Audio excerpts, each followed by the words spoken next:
इस निबंध के लेखक हैं श्री वैद्यनाथ मिश्र, नागार्जुन। पाठ को शुरू करने से पहले आइए थोड़ा सा पाठ के विषय में जान लेते हैं। जैसा कि पाठ के शीर्षक से हमें पता चलता है, हिमालय की बेटियां, तो लेखक इसमें हिमालय की बेटियों के बारे में बात कर रहे हैं। अब अगर हम देखें तो हिमालय एक पर्वत है और उसकी बेटियां थोड़ा सा समझ में नहीं आता। तो यहाँ पर लेखक ने हिमालय पर्वत को एक पिता के रूप में दर्शाया है और उनकी बेटियों के बारे में बताया है। अब अगर हिमालय पर्वत है तो उनकी बेटियां हैं नदियां। तो यहाँ पर उन्होंने हिमालय से निकलने वाली नदियों को उनकी बेटियों के रूप में दर्शाया है। इसमें उन्होंने हिमालय चूंकि एक पर्वत है तो उन्होंने उसका मानव के रूप में रूपांतरण किया है, अर्थात हिमालय का मानवीकरण किया है और साथ ही उससे निकलने वाली नदियों का भी मानवीकरण किया है। उन्होंने हिमालय से निकलने वाली नदियां जैसे गंगा, यमुना, सतलुज, इन सब का मानव के रूप में वर्णन किया है और ये बताया है या ये कल्पना की है कि ये सब मानव है, मनुष्य है और हिमालय इन सब नदियों का पिता है। ये सब नदियां उनकी बेटियां हैं। तो आइए अब पाठ को शुरू करते हैं। अभी तक मैंने उन्हें दूर से देखा था। बड़ी गंभीर, शांत, अपने आप में खोई हुई लगती थी। संभ्रांत महिला की भांति वे प्रतीत होती थी। उनके प्रति मेरे दिल में आदर और श्रद्धा के भाव थे। माँ और दादी, मौसी और मामी की गोद की तरह उनकी धारा में डुबकियां लगाया करता था। तो इस पहले पद में लेखक ने यही बताया है कि जब तक उन्होंने नदियों को दूर से देखा था अर्थात उनका उद्गम नहीं देखा था कि वे जहाँ से निकलती हैं वो उस स्थान को जब तक लेखक ने नहीं देखा था, तब तक वे यही सोचते थे कि नदियाँ कैसी हैं, गंभीर है, शांत है और किसी संभ्रांत मतलब होता है सुसंस्कृत महिला की तरह वे उन्हें लगती थी। क्योंकि लेखक ने नदियों को हमेशा मैदानी हिस्सों में देखा था और मैदानी भागों में नदियां शांति के साथ बहती हैं, उनमें कोई वेग आदि नहीं होता। जबकि जब यही नदियां पहाड़ों से निकलती हैं तो क्योंकि पहाड़ों के ऊबड़ खाबड़ रास्तों में से होकर गुजरती हैं और पहाड़ की ढाल से होते हुए उन्हें अपना रास्ता बनाना पड़ता है, उनका जल वेग के साथ गिरता है और किनारों से टकराकर अपने लिए मार्ग बनाता है, इसलिए वे कैसी अत्यधिक वेग के साथ वहां पर बहती हैं। लेकिन लेखक ने तो उन्हें अभी तक मैदानी हिस्सों में देखा था तो वे उन्हें गंभीर और शांत समझते थे। इसलिए वे कहते हैं कि उनके प्रति यानी कि नदियों के प्रति उनके दिल में यानी लेखक के दिल में बहुत अधिक आदर और श्रद्धा के भाव थे और जब भी वे नदियों में स्नान करते थे तो उन्हें ऐसा लगता था कि जैसे वे अपनी माँ, दादी, मौसी या मामी की गोद में आराम कर रहे हैं। फिर आगे वे लिखते हैं, परंतु इस बार जब मैं हिमालय के कंधे पर चढ़ा तो वे कुछ और रूप में सामने थी।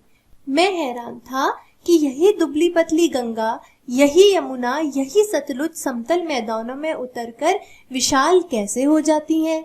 इनका उछलना, कूदना, खिलखिलाकर लगातार हंसते जाना, इनकी यह भावभंगी, इनका यह उल्लास कहाँ गायब हो जाता है मैदान में जाकर।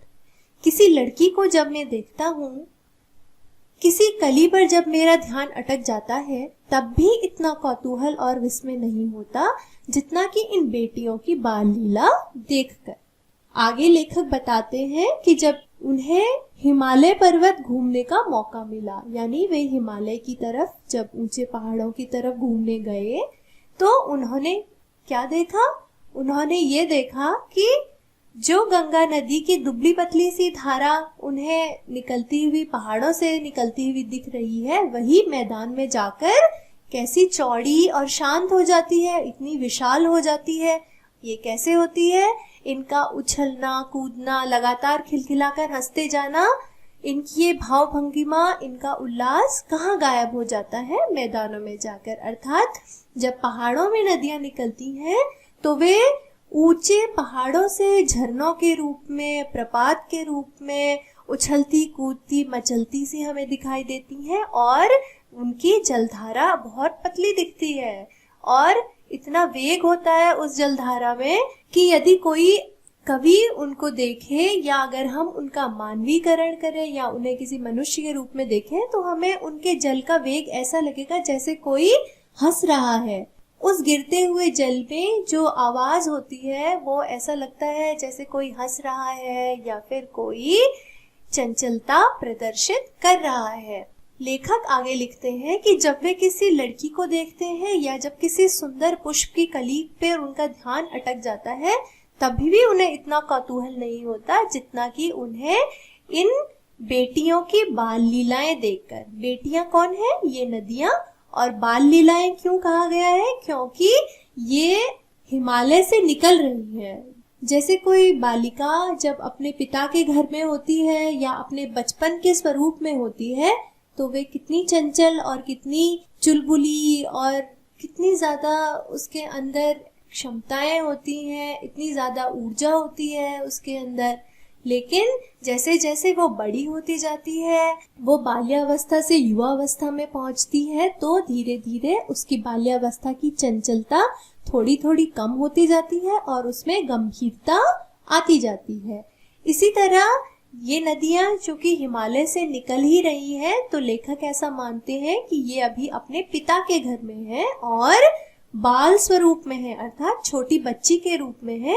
तो लेखक कहते हैं कि जब वे इन नदियों को पर्वतों में देखते हैं तो इनकी चंचलता देखकर उन्हें बहुत ज्यादा विस्मय होता है, बहुत ज्यादा आश्चर्य होता है। इतना ज्यादा कि किसी नए पुष्प को देखकर या किसी नए व्यक्ति को देखकर जैसा हमें विस्मय होता है या आश्चर्य होता है, उससे भी कई गुना अधिक विस्मय उन्हें इन नदियों की चंचलता या इनकी बाल लीलाएं देखकर होता है। आगे बढ़ते हैं। कहाँ भागी जा रही है?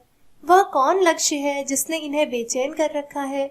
अपने महान पिता का विराट प्रेम पाकर भी अगर इनका हृदय अतृप्त ही है तो वह कौन होगा जो इनकी प्यास मिटा सकेगा? बर्फ जली नंगी पहाड़ियां, छोटे छोटे पौधों से भरी घाटियां, बंधुर आदित्यकाएं, सरसब्ज उपत्यकाएं, ऐसा है इनका लीला निकेतन।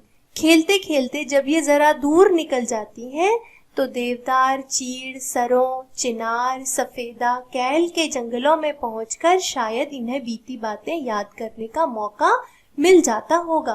कौन जाने बुढ़ा हिमालय अपनी इन नटखट बेटियों के लिए कितना सिर धुनता होगा। बड़ी बड़ी चोटियों से जाकर पूछिए तो उत्तर में विराट मौन के सिवाय उनके पास और रखा ही क्या है। तो इससे पहले पैराग्राफ में लेखक ने नदियों की बाल लीला के बारे में हमें बताया था और अब वे बता रहे हैं कि जैसे कोई लड़की या कोई बालिका अपनी बाल्या अवस्था से किशोर अवस्था में जाती है, फिर वो यौवना अवस्था में जाती है, तो धीरे धीरे क्या होता है कि उसके अंदर अपने माता पिता या अपने भाई बहनों या अपने परिवारजनों के अलावा भी अन्य किसी के प्रेम को पाने की इच्छा पैदा होती है। वो विवाह करना चाहती है, अपने जीवन में आगे बढ़ना चाहती है।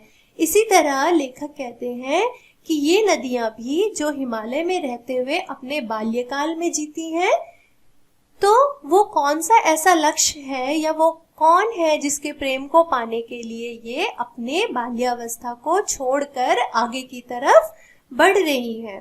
इनके पिता कौन है? हिमालय है, जो कि इतने विराट है, इतने विशाल है और उनके इतने विशाल प्रेम को पाकर भी इनका हृदय हमेशा अतृप्त रहता है। अतृप्त रहता है मतलब कभी भी उसमें संतोष नहीं आता, कभी भी वो भरता नहीं, बेचैन रहता है। तो आखिर ऐसा कौन है जो कि इनकी इस प्यास को मिटा सकेगा या इनके इस प्रेम को पूर्ण करेगा? ऐसा वो कौन है? आगे लेखक ने लिखा है कि पहाड़ियों, छोटे छोटे पौधों से भरी घाटियों, बंधुर आदित्यकाएं, आदित्यका होता है पहाड़ के ऊपर का समतल भाग जिसमें कि वनस्पतियों की बहुत ज्यादा कमी होती है, या एक तरीके से कहें कि वनस्पतियां वहां पर होती ही नहीं है। फिर सरसब्ज उपत्यकाएं, सरसब्ज मतलब होता है हरी भरी और उपत्यका होता है घाटी। तो ऐसा है इनका लीला निकेतन, अर्थात अपने बाल्यावस्था से जब ये अपनी किशोर अवस्था की तरफ जाती हैं तो अपनी बाल लीलाओं को दिखाने के लिए कवि ने ऐसी कल्पना की है कि ये कहाँ कहाँ दिखाती हैं? पहाड़ों पे, छोटे छोटे पौधों से भरी घाटियों पे, अधित्यकाओं पे या फिर उपत्यकाओं पे। यहाँ पर ये क्या करती हैं? ऊपर नीचे बहती हैं, टेढ़े मेढ़े मार्गों से होकर अपना रास्ता बनाती हैं और इन सभी क्रियाओं को ही लेखक इनकी बाल लीलाएं कहता है। तो वे कहते हैं कि हिमालय की गोद से ये निकलती हैं, तब ये इनकी बाल्यावस्था होती है। फिर जब किशोरावस्था में जाती हैं तो पहाड़ों, घाटियों आदि में खेलते खेलते ये अपनी बाल लीलाएं दिखाती हैं। और फिर जब ये अपनी यौवना अवस्था में जाती हैं तो कहाँ पहुंच जाती हैं? देवदार, चीड़, सरों, चिनार, सफेदा यूकेलिप्टस, कैल आदि के जंगलों में पहुंच जाती हैं। और तब कभी जाकर शायद इन्हें अपनी बीती हुई बातें यानी अपना बचपन याद आता होगा। और फिर आगे क्या लिखा है? कौन जाने बुढ़ा हिमालय अपनी इन नटखट बेटियों के लिए कितना सिर धुनता होगा। जैसे जब किसी भी कन्या का या किसी भी लड़की का विवाह हो जाता है तो उसके विवाह के बाद उसके माता पिता के घर में बहुत शांति छा जाती है और उसके माता पिता हमेशा अपनी बेटी की चिंता में लगे रहते हैं कि हमारी बेटी कैसी होगी, उसके क्या हाल होंगे, है ना। तो इसी प्रकार क्योंकि ये सारी नदियां हिमालय की बेटियां हैं, तो जब ये हिमालय को छोड़कर आगे बढ़ जाती हैं तो इनका पिता बूढ़ा हिमालय अपनी इन नटखट बेटियों के लिए हमेशा परेशान रहता होगा या इनकी हमेशा चिंता करता होगा। यहाँ पर हम आपको फिर से बता दें कि लेखक ने हिमालय को नदियों का पिता और नदियों को हिमालय की बेटी बनाया है। उन्होंने इन सब का मानवीकरण किया है। फिर उसने लिखा है कि हिमालय की बड़ी बड़ी चोटियों से अगर कोई जाके पूछे तो उसके उत्तर में उन्हें एक विशाल मौन यानी कि शांति के अलावा और कुछ नहीं मिलेगा। वो इसका कोई जवाब नहीं दे सकते। आगे सिंधु और ब्रह्मपुत्र, ये दो ऐसे नाम हैं जिनके सुनते ही रावी, सतलुज, व्यास, चनाब, झेलम, काबुल, इसका नाम कुभा भी है, कपिशा, गंगा, यमुना, सरयू, गंडक, कोसी आदि हिमालय की छोटी बड़ी सभी बेटियां आंखों के सामने नाचने लगती हैं। वास्तव में सिंधु और ब्रह्मपुत्र स्वयं कुछ नहीं है। दयालु हिमालय के पिघले हुए दिल की एक एक बूंद न जाने कब से इकट्ठा होकर इन दो महानदों के रूप में समुद्र की ओर प्रवाहित होती रही है। कितना सौभाग्यशाली है वह समुद्र जिसे पर्वतराज हिमालय की इन दो बेटियों का हाथ पकड़ने का श्रेय मिला। अब आगे लेखक ने बताया है सिंधु और ब्रह्मपुत्र नदी के बारे में। सिंधु नदी जो है ये पंजाब प्रांत की तरफ से बहते हुए सागर में मिलती है और इसी तरह ब्रह्मपुत्र जो है वो तिब्बत, भारत और बांग्लादेश की तरफ से बहते हुए अरब सागर में गिर जाती है। चूंकि सिंधु और ब्रह्मपुत्र दो क्या है? महानद है। महानद अर्थात जो छोटी छोटी नदियों से मिलके बने हैं उन्हें महानद कहा जाता है। तो इन दो नदियों के नाम को सुनते ही हमें रावी, सतलुज, व्यास, चनाब, झेलम, काबुल, कपिशा, गंगा, यमुना, सरयू, गंडक, कोसी, हिमालय की इन सभी बेटियों की याद आती है, क्योंकि सिंधु और ब्रह्मपुत्र स्वयं में कुछ भी नहीं है। इनका निर्माण कैसे हुआ है? दयालु हिमालय के पिघले हुए दिल की एक एक बूंद, अर्थात दयालु हिमालय का दिल क्या है? हिमालय का दिल क्या है? हिमालय का दिल है उसमें जमी हुई बर्फ। हिमालय में जो बर्फबारी लगातार होती रहती है वही बर्फ की कणें या बर्फ की बूंदें धीमे धीमे पानी के रूप में पिघलती हैं, एक एक बूंद जमा होती है और उसके बाद फिर क्या होता है? ये दो महानद तैयार होते हैं। अब ये दो महानद ही नहीं बल्कि हिमालय से निकलने वाली सभी नदियां इसी प्रकार बनती हैं या नदी का रूप लेती हैं। बर्फ की छोटी छोटे कण जब पिघल के जल के रूप में एकत्रित होते हैं तभी तो वे नदी के रूप में आगे बढ़ते हैं।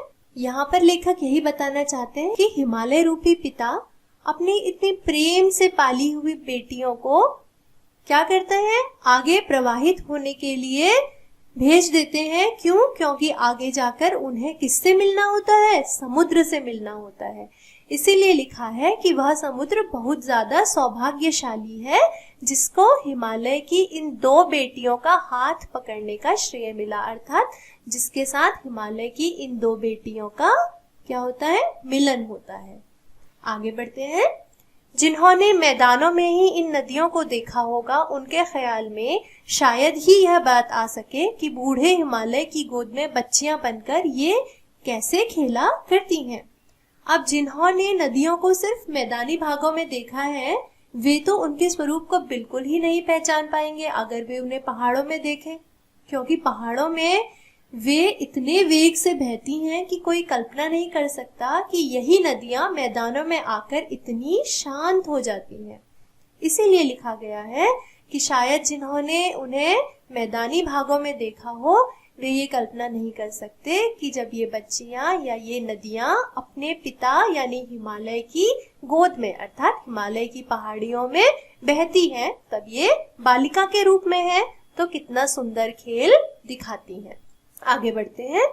माँ बाप की गोद में नंग धड़ंग होकर खेलने वाली इन बालिकाओं का रूप पहाड़ी आदमियों के लिए आकर्षक भले न हो, लेकिन मुझे तो ऐसा लुभावना प्रतीत हुआ वह रूप कि हिमालय को ससुर और समुद्र को उसका दामाद कहने में कुछ भी झिझक नहीं होती है।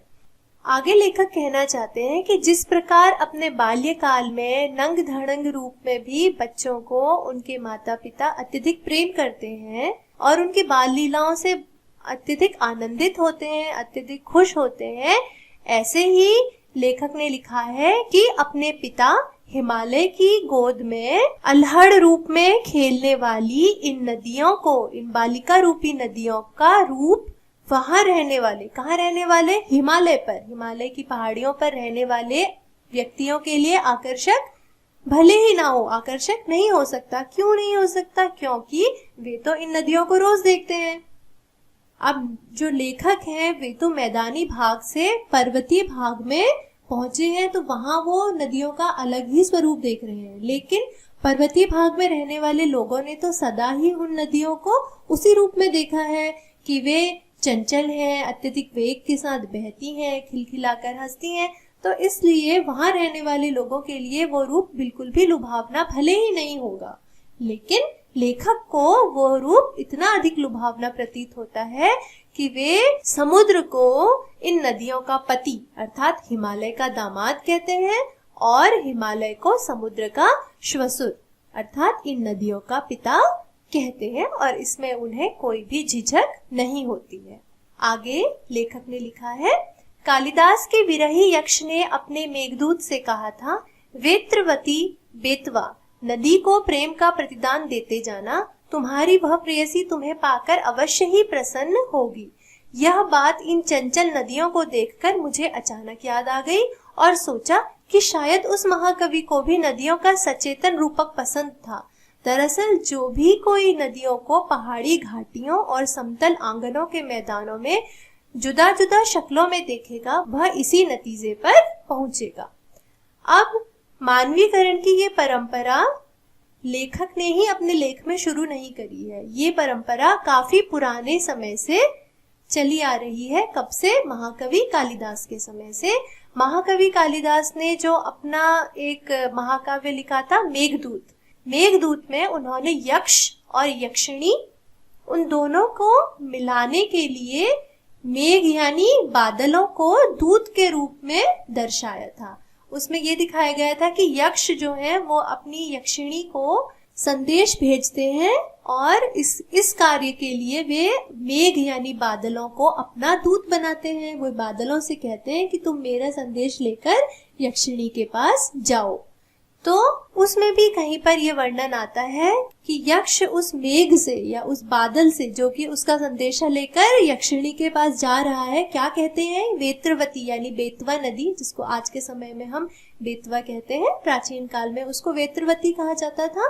तो उस नदी को अपने प्रेम का प्रतिदान देते जाना, अर्थात तुम वेत्रवती नदी को अपने प्रेम का प्रतिदान यानी वर्षा देते हुए जाना, क्योंकि तुम्हारी वह प्रेयसी तुम्हें पाकर अवश्य ही प्रसन्न होगी। अर्थात जब तुम वर्षा रूपी जल उस नदी में दोगे या वहां पर तुम वर्षा करोगे तो तुम्हारी वो प्रेयसी यानी वेत्रवती नदी, क्योंकि वो तुमसे बहुत ज्यादा प्रेम करती है, तो वो बहुत खुश हो जाएगी या वो बहुत प्रसन्न हो जाएगी। तो लेखक कहते हैं कि जिस तरह कालिदास ने वेत्रवती नदी के प्रति मेघ यानी बादलों के प्रेम को प्रदर्शित किया था, उसी तरह यही बात इन चंचल नदियों को देखकर उन्हें याद आती है कि महाकवि कालिदास को भी शायद नदियों का सचेतन रूपक पसंद था। सचेतन मतलब देखिए दो रूप होते हैं, एक होता है अचेतन, एक होता है सचेतन।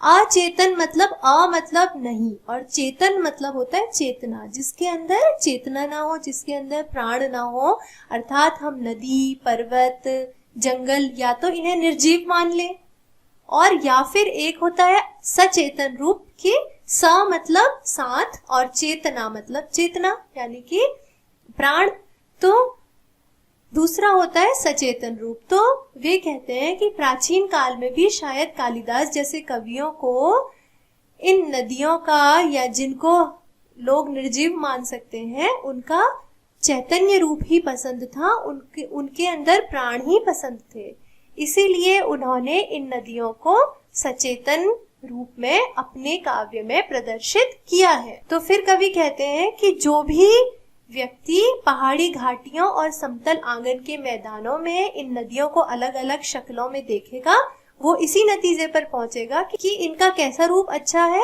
चैतन्य रूप ही ज्यादा अच्छा है, अर्थात हमें इन्हें सजीव ही मानना चाहिए, निर्जीव हम इन्हें नहीं मान सकते, क्योंकि इनका रूप इतना सुंदर है कि उसको हम निर्जीव मानने का अपराध कर ही नहीं सकते। आगे काका कालेलकर ने इन नदियों को लोक माता कहा है, किंतु माता बनने से पहले यदि हम इन्हें बेटियों के रूप में देख लें तो क्या हर्ज है।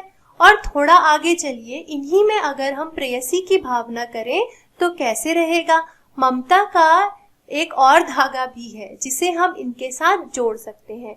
बहन का स्थान कितने कवियों ने इन नदियों को दिया है।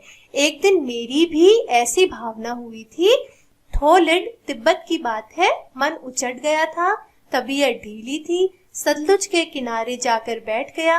दोपहर का समय था, पैर लटका दिए पानी में। थोड़ी ही देर में उस प्रगतिशील जल ने असर डाला, तन और मन ताजा हो गया, तो लगा मैं गुनगुनाने।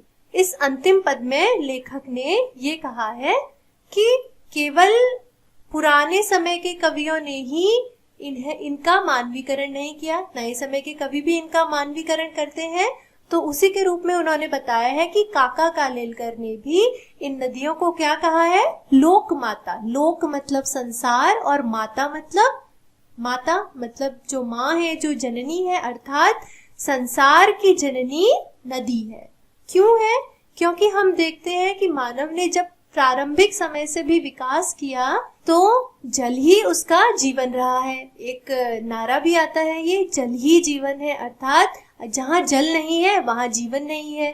पृथ्वी में जीवन क्यों है? क्योंकि यहाँ पर पानी की अधिकता है, पानी है लोगों के लिए, इसीलिए यहाँ पर जीवन है।